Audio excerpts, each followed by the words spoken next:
Hello everyone, this is Kalpesh Kapadia, Assistant Professor in Civil Engineering Department at Dr. Subhash Technical Campus. Welcome to our official YouTube channel. Today, in this video session, we will discuss about control of groundwater in excavations. In this session, we will discuss about introduction to dewatering, which method we are used for dewatering. So now, let's start with the introduction of dewatering.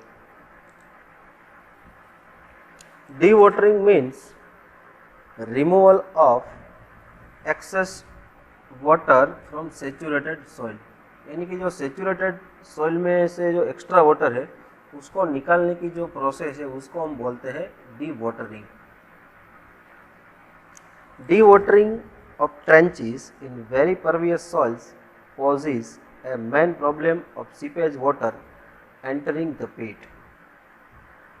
Very pervious soil है, वहाँ पे main problem क्या होता है, क्योंकि water है वो water bye seepage पीट में एंटर होता है. In case of impervious soil, piping problem may cause subsidence of the soil surrounding the pit and thereby any structure not resisting on it.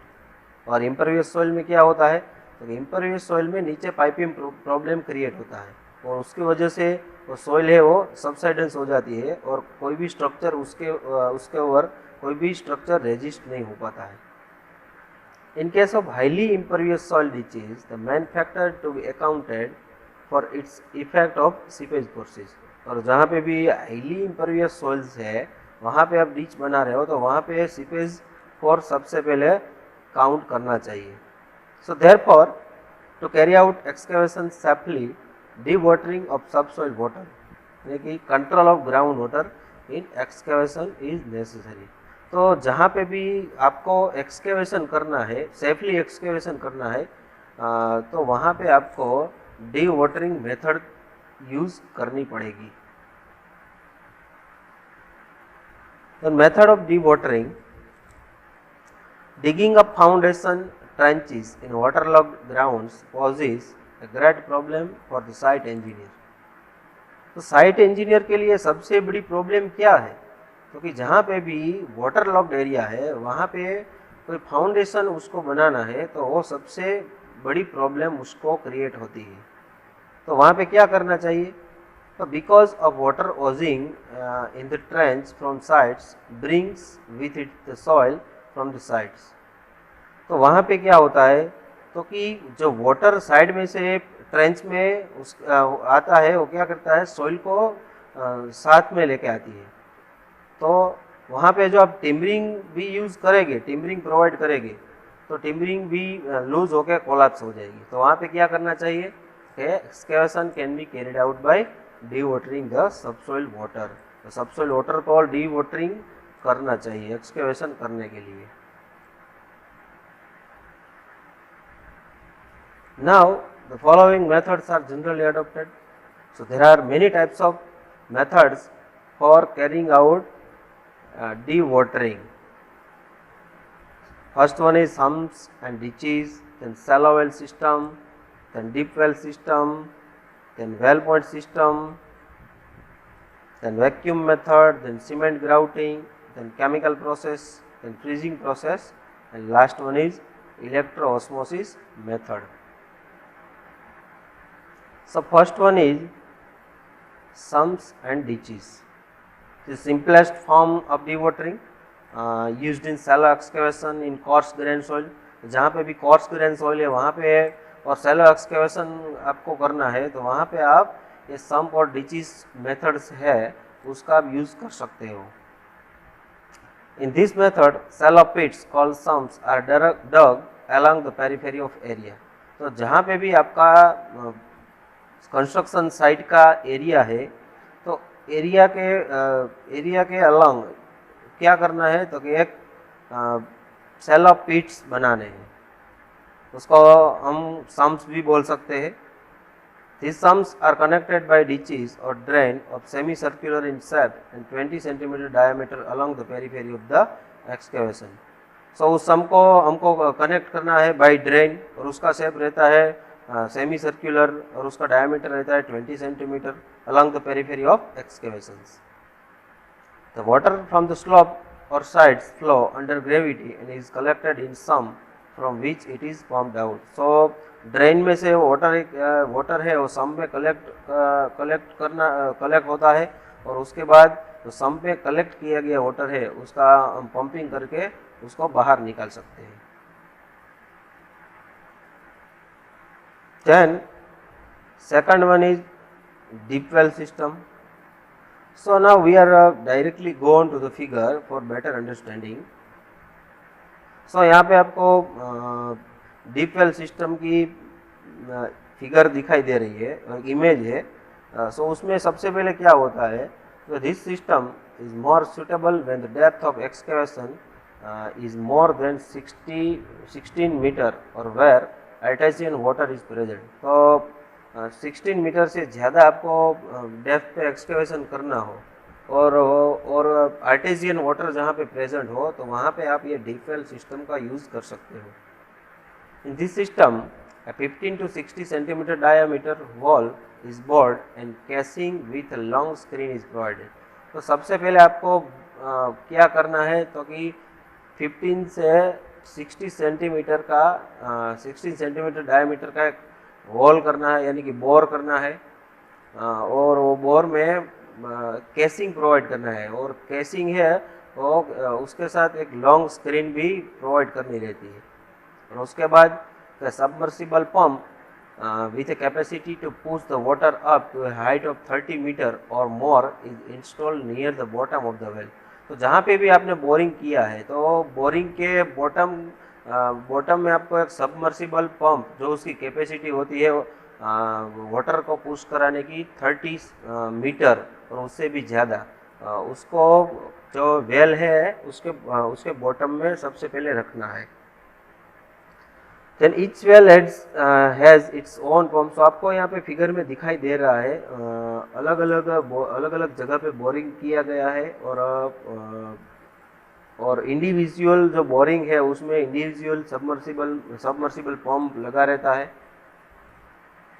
Along with the deep well arranged on the outer side of an area under excavation, a row of well point is frequently installed at toe of the side slope of the deep excavation. और उसके जो outer area में ये सब arrangement की गई है, सो वहाँ से क्या होता है, क्योंकि वो इंडिविजुअल सब वेल है, वहाँ से जो पानी बाहर आएगा उसको हम एक मेन पाइप में जोड़ के वाटर को वन प्लेस से अनदर प्लेस ले जा सकते हैं।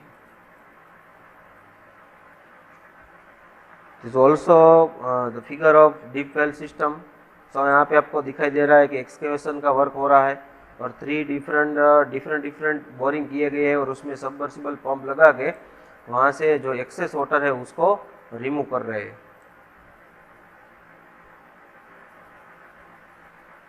Then well point system, this is a method of keeping an excavated area dry by intercepting the flow of ground water with 5 wells driven into the ground. उसमें क्या होता है, तो कि एक्सकेवेटेड एरिया को ड्राई रखने के लिए वहाँ पे जो ग्राउंड वाटर का फ्लो होता है उसको इंटरसेप्ट करके वहाँ पे वेल में पाइप ड्रिवन करा के हम डी वाटरिंग कर सकते हैं। So the main components of well point system are different component से ये वेल पॉइंट सिस्टम है उसका अरेंजमेंट किया जाता है। उसमें 5 different types of component use किए जाते हैं। First one is the well point, then the riser pipe, then the swinger arm, then the header pipe and the pump. So here directly go on to the figure for better understanding. This is the figure of deep well point system. A well point is a perforated pipe 5 to 8 centimeter in diameter, along and about 1 meter long, covered by a cylindrical wire gauge screen known as strainer. तो सबसे पहले आपको bottom part में दिखाई दे रहा है cylindrical wire gauge के साथ लगा हुआ एक पाइप, और उसका डायमीटर है, उसको हम बोलते हैं परफोरेटेड पाइप, और उसका डायमीटर है 5 to 8 सेंटीमीटर, उसको हम बोलते हैं स्ट्रेनर। तो सबसे पहले नीचे आपको जो दिखाई दे रहा है वो है strainer. These pipes are jetted into the ground 1 to 2 meter apart. A ball valve is provided near the lower end of well point, which permits the flow of water only in the downward direction during installation. तो उसके installation installation सबसे bottom part में आपको एक jetting whole दिखाई दे रहा है। उसमें से क्या होता है तो कि वाटर जेट होता है, क्योंकि वो डाउनवर्ड डायरेक्शन में नीचे जा सके, उसके लिए वहाँ पे एक जेटिंग वाल्व दिया गया है। The well point is connected to the bottom of riser pipe of same diameter, और उसके ऊपर का जो आपको पाइप दिखाई दे रहा है राइजर पाइप, वो भी ये परफोरेटेड पाइप यानी कि वेल पॉइंट जो पाइप है उसके जैसा ही उसका डायमीटर रहता है, सेम डायमीटर के रहते हैं दोनों। Then riser pipe is connected to a horizontal pipe known as swinger arm, और ये जो वर्टिकल राइजर पाइप है उसके बाद आपको एक हॉरिजॉन्टल पाइप दिखाई दे रहा है, उसको हम बोलते हैं स्विंगर आर्म। देन क्या होता है तो swinger arms of different wells point are connected to a horizontal pipe of 15 to 30 centimetre diameter known as header. और जो ये हॉरिजॉन्टल जो स्विंगर आर्म है वो एक डिफरेंट वेल के जो स्विंगर आर्म है वो एक पाइप में कनेक्ट किए जाते हैं, और वो पाइप का डायमीटर होता है 50 to 30 सेंटीमीटर, और उसका हम बोलते हैं हेडर।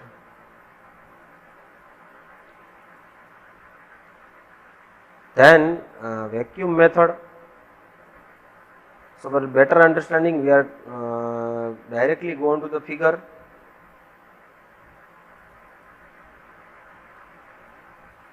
सो वैक्यूम मेथड में क्या होता है तो well points can not be use successfully for draining silty Sands and other fine sand with an effective size less than about 0.05 mm। क्योंकि जहाँ पे भी आप वेल पॉइंट सिस्टम का यूज नहीं कर पा सकते हो, यानी कि जहाँ पे भी सिल्टी सैंड है, एकदम फाइन सैंड, और उसकी साइज होती है लेस देन 0.05 mm, तो वहाँ पे क्या करना चाहिए डी वाटरिंग करने के लिए, तो वहाँ पे आप वैक्यूम मेथड्स का यूज कर सकते हो। The coefficient of permeability of soil is less than about 1 × 10⁻5 to 1 × 10⁻7 metre पर second.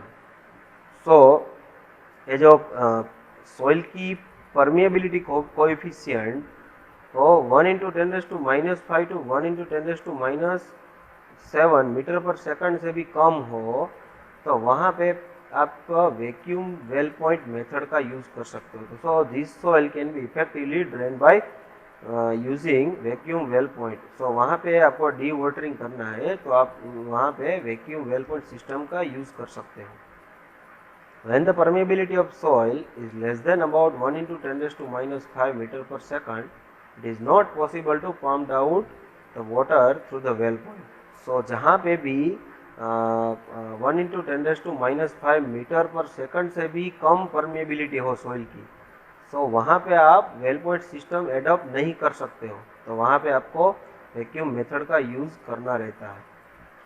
So this is due to the fact that the capillary forces prevent the flow of water from the pores of the soil. Hence, in such cases, the water table is lowered by means of consolidation of soil. So वहाँ पे क्या होता है तो कि जो soil के porous में से जो वाटर का फ्लो होता है वो कैपिलरी फोर्स से वो उसका फ्लो है वो रुक जाता है, और वो रुकने से क्या होता है तो कि सॉइल है वो कंसोलिडेट हो जाती है और वाटर टेबल है वो नीचे चला जाता है।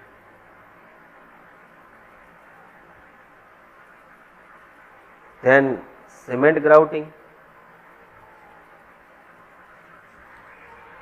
इन cement grouting, grouting solidifies and strengthens the formation to increase its load bearing capacity. So ये ग्राउटिंग क्या होता है तो कि वो सॉलिड ग्राउटिंग है वो कोई भी फॉर्मेशन को सॉलिड कर देता है और उसकी जो स्ट्रेंथ है उसमें भी इंक्रीज कर देता है। और ये सब होने से क्या होता है, तो कि कोई भी सॉइल है उसकी लोड बेरिंग कैपेसिटी भी इंक्रीज हो जाती है। इट ऑल्सो रिड्यूस और eliminates the flow of water through a formation.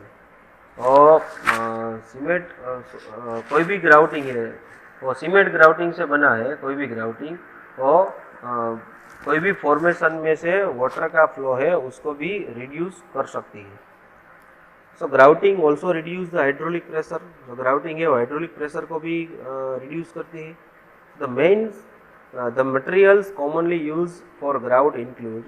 सो यहाँ पे different types of material use किए गए हैं सीमेंट का ग्राउट बनाने के लिए। देखते हैं, फर्स्ट ग्राउट है वो सीमेंट और वाटर से बना रहता है। सीमेंट और वाटर का यूज करके भी आप ग्राउट बना सकते हो। देन सीमेंट, रॉक फ्लोर और वाटर, ये तीन मटेरियल का यूज करके भी आप ग्राउट बना सकते हो। सीमेंट, क्ले और वाटर का भी यूज कर सकते हो। Then cement, clay, sand and water, ये सब का भी आप यूज करके ग्राउट बना सकते हो। एस्फाल्ट का भी यूज कर सकते हो। देन क्ले ऑफ वाटर का भी क्ले एंड वाटर को भी मिक्स करके आप ग्राउट बना सकते हो। और केमिकल्स का भी आप ग्राउट बनाने के लिए यूज कर सकते हो।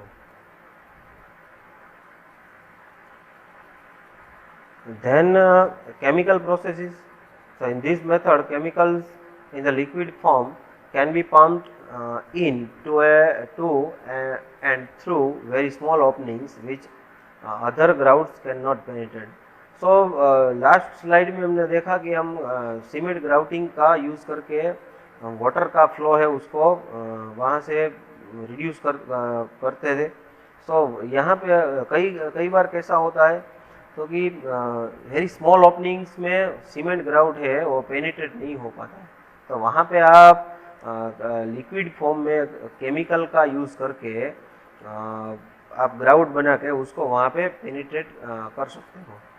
तो chemicals form barrier to the flow of water through a formation by changing from a liquid to a gel at a predetermined time after it enter the formation. तो उसमें क्या होता है, तो कि केमिकल है वो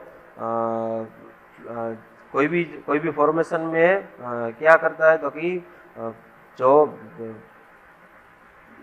जो लिक्विड है तो लिक्विड का जेल में फॉर्मेशन क्रिएट हो जाता है। और वहाँ पे क्या होता है, तो कि वो फॉर्मेशन लिक्विड का जेल में होने की वजह से जो स्मॉल ओपनिंग है वो पैकअप हो जाते हैं। इसलिए जो कोई भी फॉर्मेशन है वहाँ से वाटर एंटर नहीं हो पाता है। The time required to inject the chemical is usually less than compared to the other grouting material. जो केमिकल ग्राउटिंग को इंजेक्ट करने का टाइम है वो अदर ग्राउटिंग मटेरियल से कम होना चाहिए। Properties like modify the property of soil as desire, और सॉइल की प्रॉपर्टी है उसमें भी काफ़ी सारे मॉडिफिकेशन हो जाते हैं। इट में आइदर इंक्रीज द स्ट्रेंथ और डिक्रीज द परमिबिलिटी सॉइल। तो सॉइल की स्ट्रेंथ है उसमें इंक्रीज होता है और परमिबिलिटी है वो भी कम हो जाती है। It must be cheap, non toxic and non explosive. जो केमिकल है वो कैसा रहेगा, कैसा होना चाहिए, तो एकदम चीप होना चाहिए और नॉन टॉक्सिक और नॉन एक्सप्लोजिव होना चाहिए। सो यहाँ पे केमिकल ग्राउट्स दिए गए हैं, inorganic and organic chemicals. Inorganic में सोडियम सिलिकेट है, कैल्शियम क्लोराइड है, लिग्नोक्रोम है और लिग्नोसल्फेट, वो सब है इनऑर्गेनिक केमिकल है। और ऑर्गेनिक में epoxy resins and polyester resins, ये सब केमिकल का यूज़ करके केमिकल ग्राउट बना के ग्राउटिंग कर सकते हो। Then freezing process. So we are directly go to the figure for better understanding. So these are this is the image of freezing process. So freezing process में क्या होता है, तो this process is suitable for excavations in waterlogged soils like sand, gravel and silt. So ये सब soil है, ये सब soil है like sand है, gravel है और silt है। ये सब वाटर लॉक्ड सॉइल है। सो वहाँ पे आप एक्सकेवेशन करने के लिए फ्रीजिंग प्रोसेस का यूज़ कर सकते हो। It is used for deep excavation such as for bridges, especially when the excavation is to be made adjacent to an existing or near some waterway. कोई भी वाटरवे के नियर में आप कोई भी कंस्ट्रक्शन वर्क कर रहे हो, वहाँ पे आपको एक्सकेवेशन करना है और डीप एक्सकेवेशन करना है, तो ये सब जगह पे आप ब्रिजिंग प्रोसेस का यूज़ कर सकते हो। तो ये वहाँ पे सबसे ज़्यादा क्या होता है, तो कि required refrigeration plant near the site. तो ये फ्रीजिंग प्रोसेस में मेन कंपोनेंट है वो है रेफ्रिजरेशन प्लांट। तो रेफ्रिजरेशन प्लांट की रिक्वायरमेंट रहती है। तो उसके बाद large diameter pipe of 100 mm to 150 mm are driven and spacing between 1 to 1.5 metre along periphery of site. So उसमें सबसे पहले 100 mm से 150 mm के लार्ज डायमीटर के पाइप को आप ड्रिवन करा के, और उसका स्पेसिंग है 1 to 1.5 मीटर आप रख सकते हो, उसमें से कोई भी स्पेसिंग रख सकते हो।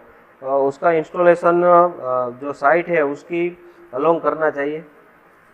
Then the small pipes of 25 mm to 50 mm diameter are inserted in the large pipe. So ये लार्ज पाइप का इंस्टॉलेशन हो जाने के बाद आप उसमें स्मॉल पाइप रखना पड़ता है, वो 25 से 50 mm डायमीटर का रहता है। So ये small pipes may be open at bottom और a perforated section may be provided near the bottom end। तो ये जो लार्ज डायमीटर के पाइप के बाद आपने जो स्मॉल पाइप्स वहाँ पे अंदर इंसर्ट कराए हैं, तो वो पाइप है वो यानी परफोरेटेड होना चाहिए, या तो उसके बॉटम पार्ट है वहाँ पे ओपन होना चाहिए।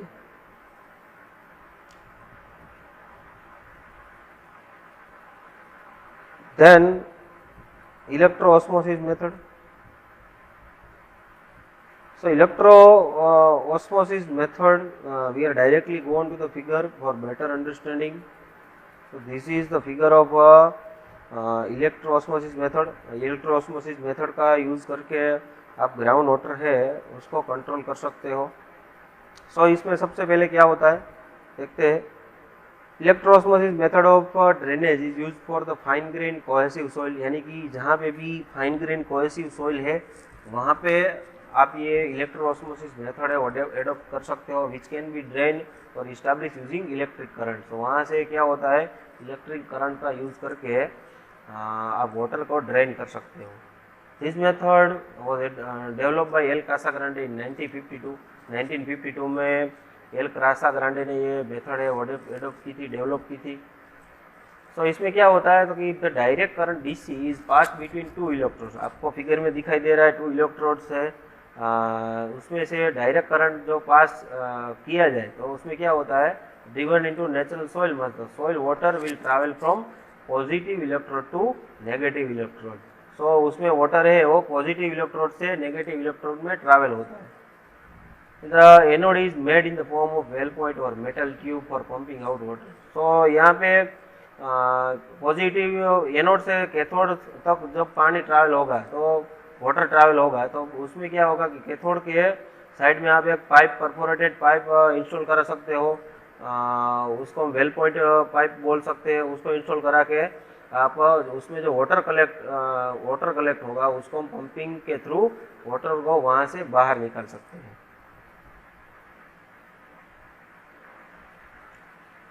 Then the last method is vibroflotation.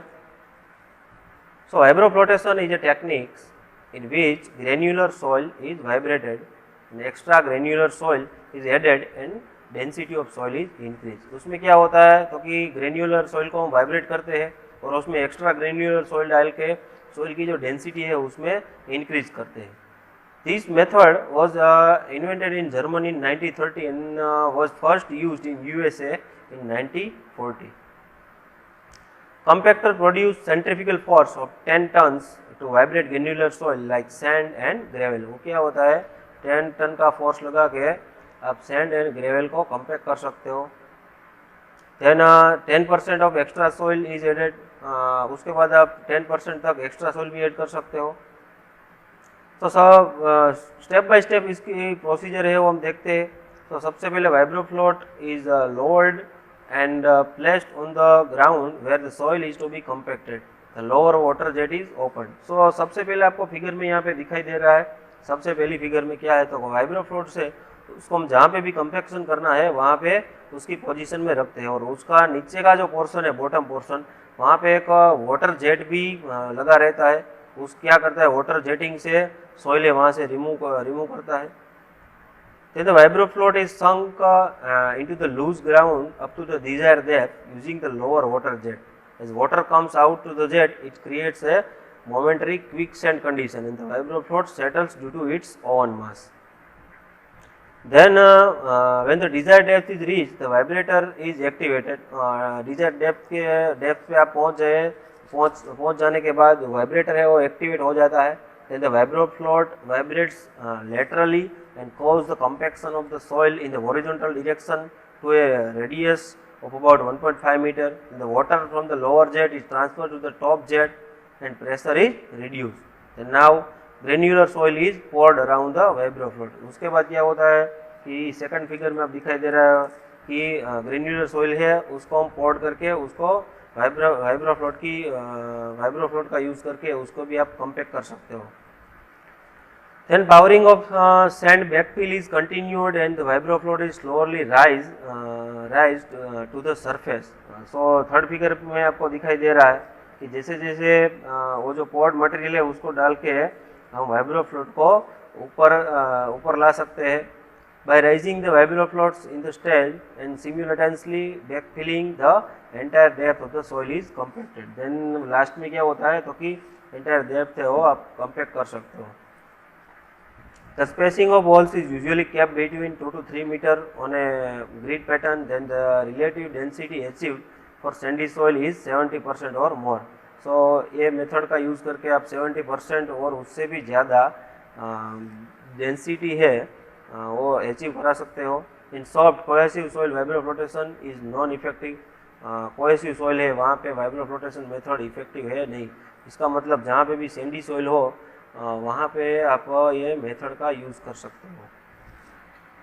Now we are concluding our session. If you have any further questions or want additional information, please feel free to contact me by phone or email. Thank you very much.